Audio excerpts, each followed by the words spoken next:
সব আমার, এই সব আমার।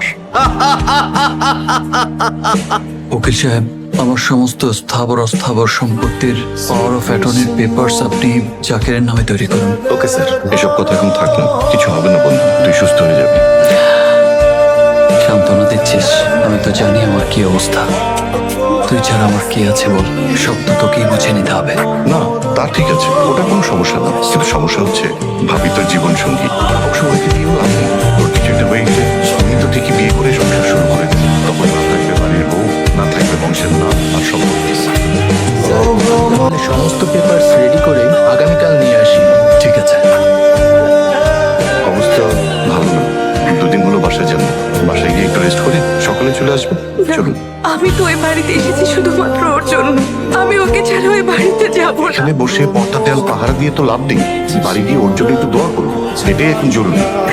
চলো মা, আল্লাহ তো আছে, আমাদের এখন একমাত্র সেই ভরসা। আসো মা, আসো। আসুন আসুন। আমার সারা জীবনের সমস্ত অর্জন, সমস্ত সম্পদ আমি তোর হাতে তুলে দিলাম। কেন করবি এসব? কেন বন্ধু? আমি তো তোর কাছে কিছু চাইনি, প্রয়োজন নেই আমার এত সব সম্পত্তি, তুই তো আমার সবচেয়ে বড় সম্পদ।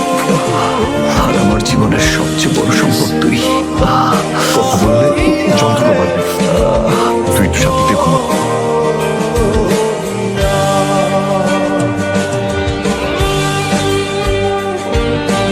তুই এখানে?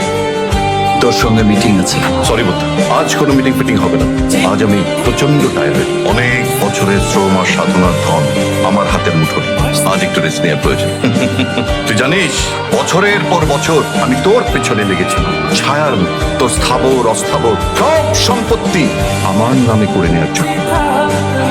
এই সব আমার, এই সব আমার, এই সব আমার, এই সব আমার। আজ আমি সফল, কিন্তু সেটা কোনো সমস্যা না। সমস্যা হইল তোকে এখন বাইরে যেতে হবে। আমি আমার বন্ধুই তো শিয়ানা, তোর মতো বন্ধু বান্ধব আশেপাশে রেখে আমি ভুল করবো না। So out out.